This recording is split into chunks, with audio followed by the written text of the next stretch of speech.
to the Mindset and Muscle podcast. I'm your host, Keshi, and today I'm just going to be talking about my personal story and how I got into fitness, what really pushed me into fitness. That episode is also another question that I got from one of you. So again, I'm excited to be sharing that. So before I start, as usual, if you find this podcast helpful or nice or you like it, please give it a 5-star review. That really helps me out. So my fitness journey, how far should I go? Let's just say I'm gonna go back to my childhood. I grew up a fat kid, not even chubby, a fat kid. um, and I kept being told to lose weight since I was very young. I think I started dieting when I was probably like 9 years old because just taking that. The burger was being taken from me and I was given a salad instead. Like that happened very early on. But in terms of like fitness itself, I think I started going to the gym when I was like, I want to say 15 or 16. That might even be earlier. I feel like I was probably 14 when I started, doing like something. My parents took me to run or to jog at there was a track back home in Mauritius.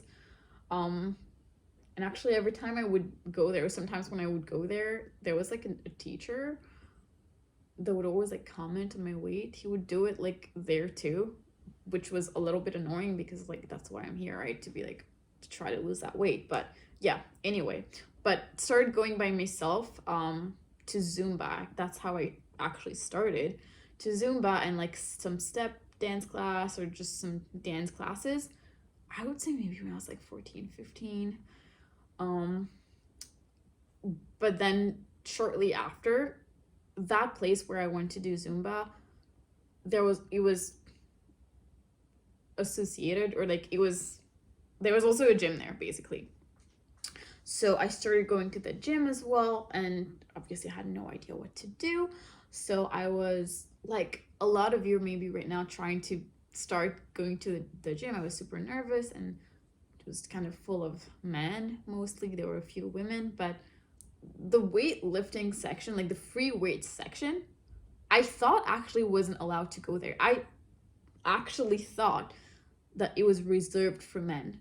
So I never even dared going there because also I would not know what to do. But even just going there and looking confused, I'd be like, no. And it was kind of a smaller, kind of like removed section kind of at the back. So there was no reason for me to go there. I didn't have to go through that region to go anywhere. So I just stayed away.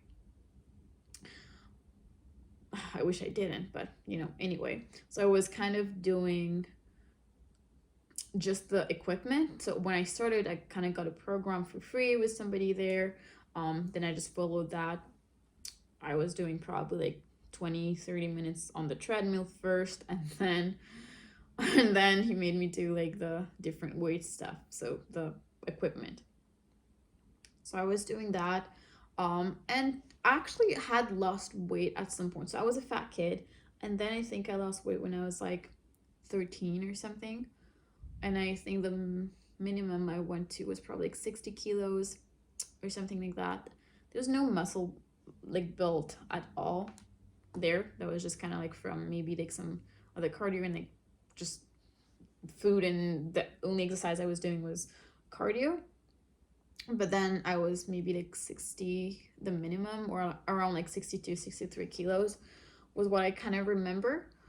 And then I slowly put the weight back on when I had the A-levels, like O-levels and A-levels. It was just incredibly stressful. I had tuition until like 10 p.m. on some nights. So I would go to school during the day, and then on some days every day I would have tuition. But there was, on Wednesdays, I remember having 2 private tuitions on that day. So I would go from school there, and then another one, obviously eating in the car and things like that. And then my parents would take me from home. And then when I come back, I would study again and then go to bed. And then on Saturdays, I would have 2-3 tuition. Like it was a very difficult, very stressful years. And my Mauritian friends who went through the same thing will know exactly what I'm talking about. But yeah, because it's incredibly competitive, and I wanted to, go to come to Canada, maybe like get a good university, things like that. So in terms like academically, it was definitely worth it. All my effort was not wasted at all, but just in terms of eating, I was just eating whatever. I could not really like I was trying to exercise, but there was only so much I could do at that point. So then I slowly gained some weight back on. Like when I came to Canada, I was like heavier. I wasn't at my lightest, but I was still kind of fine. It was, when was it? So I came to Canada in 2018, and then 2019. So I was living in residence when I started going to the gym more frequently.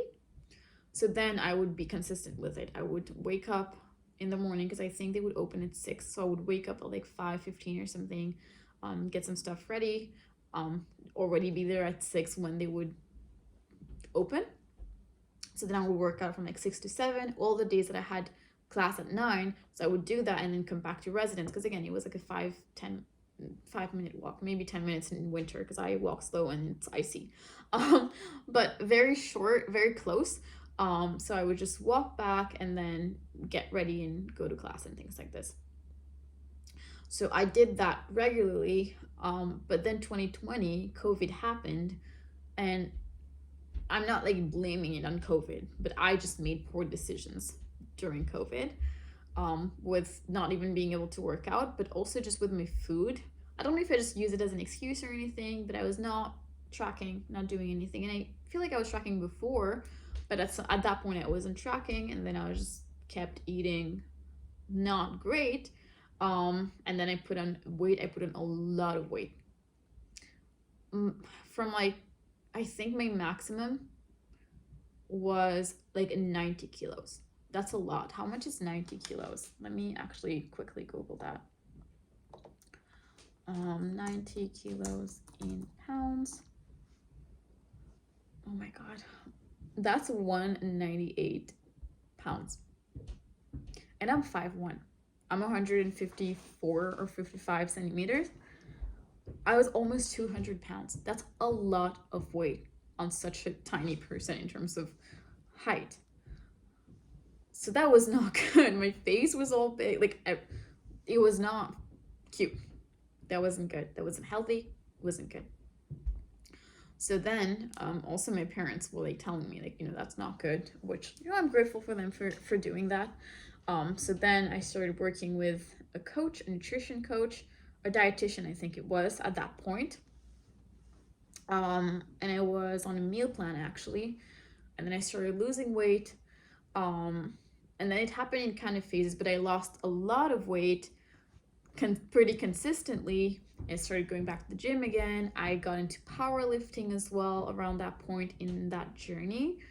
And then after I hit a plateau, maybe I was at maybe 65, 66 pounds at that point, maybe a little bit more.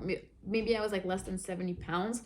So I had dropped, not 70 pounds. Sorry, I'm mixing my kilos and pounds when I'm speaking. Like, if I have done that earlier, I'm like, sorry. Something was like very weird. So from like the 90 kilos, let's just say I was like less than 70 at that point.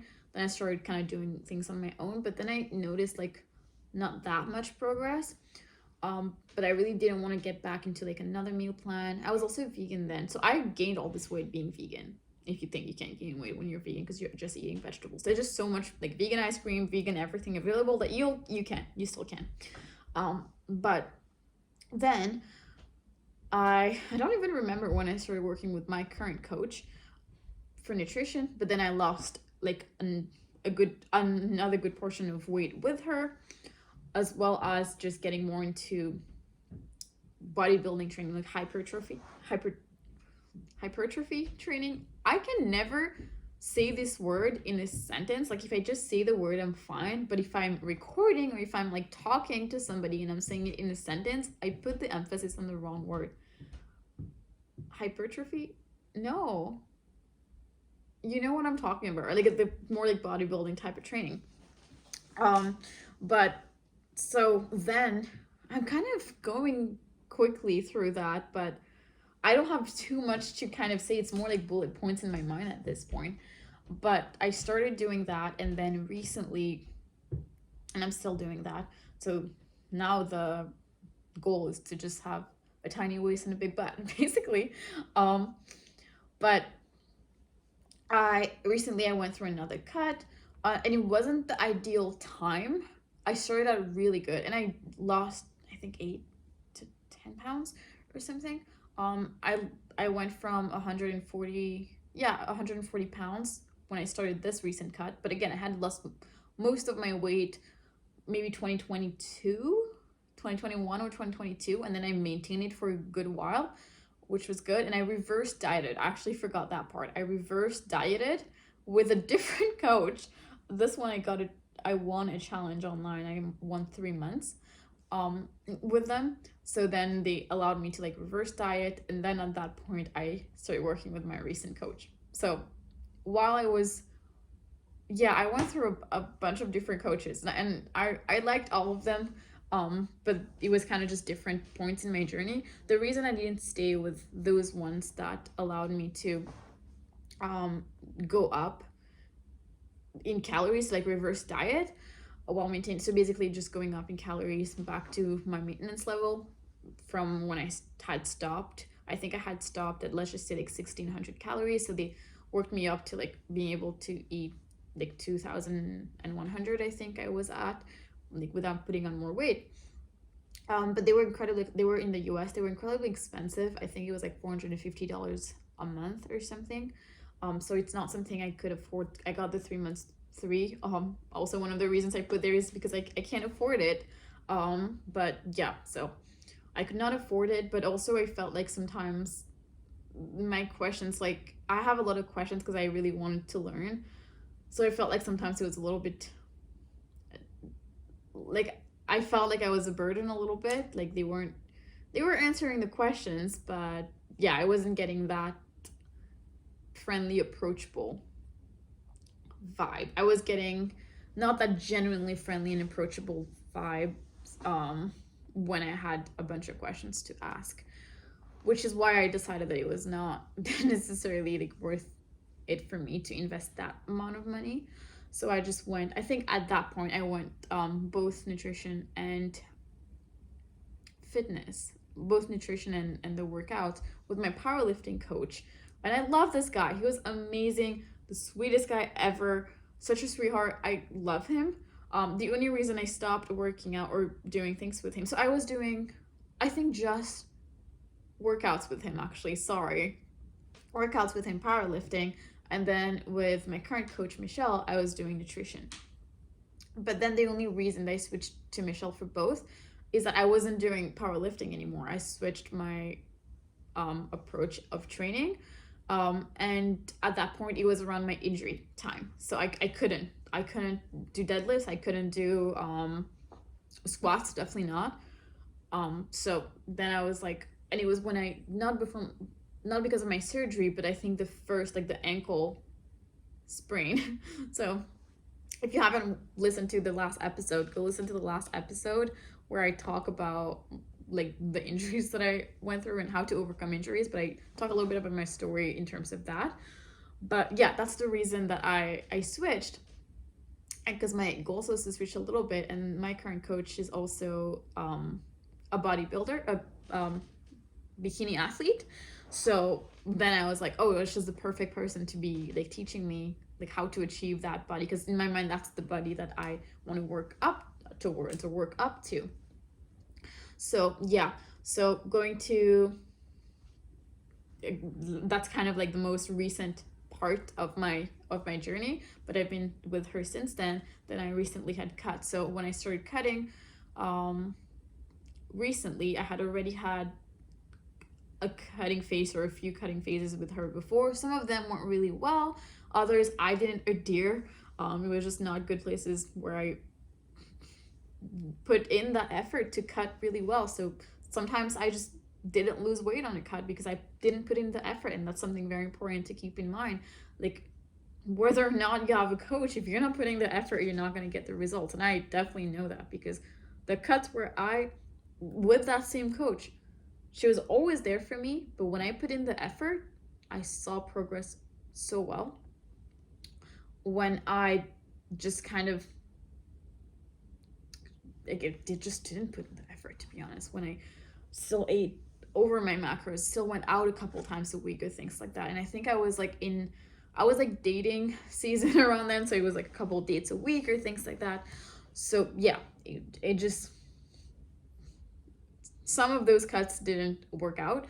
But then the recent one, I was already in a relationship, so at that point it was easier to tell that person, hey, I'm only gonna go out once a week, compared to if you were actively dating and it's a different first date 4 times a week. You can't really do much. I guess I could eat a salad, but it's still like going out. It's still gonna be not ideal.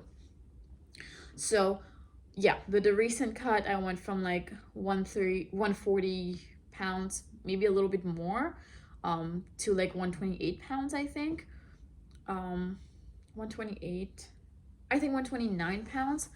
And then more recently, I'm at like 132. Like, obviously, when I started eating more again, because now I'm bulking. So now, right now, I'm at 132, 133 pounds. But anyway, so that last cut went well. But then I think a week after I started my cut, I got told that I had to do surgery. And when I got the call that I had to do surgery, it wasn't like, hey, you're going to do it in 3 months. I waited a long time before it, but then it was like, hey, you're going to do surgery next Monday. Can you do that? Like, is that okay? And obviously, what am I going to say? Like, no, like, push it more. Like, I don't know what the next date would be. So I was like, yeah, sure, let's get it done. But it was like very close after. So I had to choose if I wanted to not cut at that point, but I was already making progress. Like, I could feel like this was going to be a good cut, that I was going to be consistent. So I started doing it, but then life just got stressful after, with me. Like, when I hit a plateau with it, it was either deciding to, so what happened is when I hit the plateau, mentally it was also a little bit harder to stay consistent and to adhere, with that little food. But then I had to make the decision of needing to cut again, to cut calories again to see progress, or to stop the cut at that point. And because I was healing very slowly at that point, we decided that it was better if I stop my cut like 4 weeks early. It was like a 12-week cut, but we stopped it at like 8 weeks. Because again, she didn't want to put me on like very, very few calories while my body was trying to heal, which was a good idea. It's not something that happens often, but it happens from time to time, like life happens. So I'm glad that we made the decision of, you know what, we're actually not going to stick with that for as long as we said, 8 weeks. We've already lost like 10 pounds. Let's stop here. Let's bulk for 6 months. Or lean bulk is what we agreed on. And I'm at this point right now. And then after that, we're going to go through another cut. And then I know that next cut is going to be good because I'm enjoying the season I'm in right now. And then at the same time, sometimes I do feel like I want to cut. But then no, right now I'm just enjoying the season I'm in, trying to build that butt again. Now I'm getting really impatient with that. Like every check-in, I'm like, yeah, it's not growing. It is growing. But so basically, currently I'm in my lean bulking stage, but yeah. So I talk more about a little bit more recently, but that was just like quickly, like overall how, like the different timelines of the different things I did in fitness. But in terms of how long I've been doing, like I've been working out since like 2019 when I started going to the gym like consistently. I've been doing like free weights as well there. So obviously I still use machines for some things, but I've also been incorporating like just barbells and dumbbells and things like that as well since that 2019. So like 4 years. But in terms of actually like exercising and working out or just being in the gym in general, that's like, yeah, a couple of years, even a couple of years more. But yeah, that's kind of my story and my personal like fitness journey and where I am right now and kind of my current goals. I don't know if I should say that. I'll just say it. I want to maybe in 2 years, so maybe 2025, compete in as a bikini athlete. So I'm not, it takes so long to build muscle. So I know it's not gonna be like, I'm not gonna have the ideal physique that I want to have to be on the stage then, but it's still time, like 2025. And I've never actually been that lean. That's another thing that is, it makes me nervous. It makes me nervous. I'm gonna be honest, because the leanest I've been is the leanest I am right now, or maybe like a couple pounds lighter at this point when I had finished my cut. But I've never been less than 128 pounds. And again, I'm 5'1", so it might look like it's not much, but it's still like I still had thick thighs, and I still, when I looked at myself, had a lot of fat like everywhere on my body in terms of competing. I'm saying, I'm not saying like if I were just to live an average life, like I would be fine. It's fine having a little bit of a tummy. It's fine having a little bit of like, thicker thighs or whatever. But again, I'm saying in terms of competing, if I'm telling somebody I want to compete right now, they might be like, I don't think so. Like, you're not there. But again, so I kind of want in 2024 to go and volunteer and kind of watch, and 2025 compete. We'll see how that is. But yeah, that's something. The only reason I'm saying we'll see how that is because I have so many goals in my vision. Well, that's one of them, but I have so many things on it that the only reason I might not be able to do it is that if I don't prioritize it, because I'm prioritizing everything else, because then I know that it's going to be really hard to do that. Or even just like the next cut, I'm gonna have to see how it is. I'm expecting the next cut to be really well, and those 12 weeks to go to see quite a bunch of progress in those 12 weeks that I've never seen before, and going and getting to a body where I've never been before. I'm actually really excited because so far until this most recent cut, I had been to that point before when I was younger. But the most recent cut, I was really happy because I had never seen me this lean. And I'm not even that lean again. But next cut is going to be really good. But then, yeah, maybe 2025, I kind of want to get on a stage. I have some time. So, yeah. So we'll see based on like the millions of goals that I have right now. It might be another year. Like it will happen at some point for sure. But I just don't know, depending on how 2024 goes in terms of, again, what I prioritize and the number of things I have to prioritize. I might have to push that goal a little bit further. But like at some point I will do it. I definitely want to get on stage, and I know I will get lean enough. But yeah, the only thing is that it will take me a lot of work to push really hard to be able to do it in 2025. I think I can do it, but I might also want to wait a little bit longer for when I have more muscle, because that's the thing. I don't really have much muscle right now. So that's going to be, even if I get really lean, I might just look really small then. So we'll see. That's kind of a future thing, but we'll see how that one goes. But at least once in my life, I will definitely get on a bodybuilding stage, like a bikini show. Yeah, I'm so excited for that. Anyway, that was a little bit of my personal fitness journey. I hope you enjoyed this video. If you did, please share it with, I guess this one, like, would you share it? I don't think this one you necessarily need to share it. It's not necessarily providing much value. It's kind of more of if somebody is interested.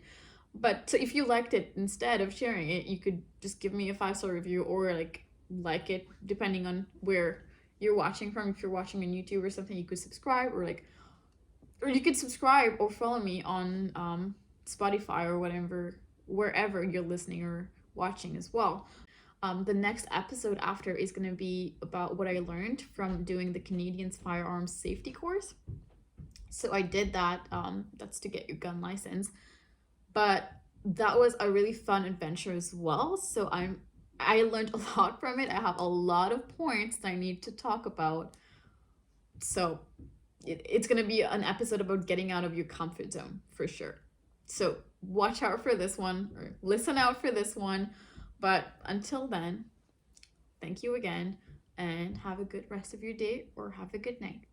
Bye.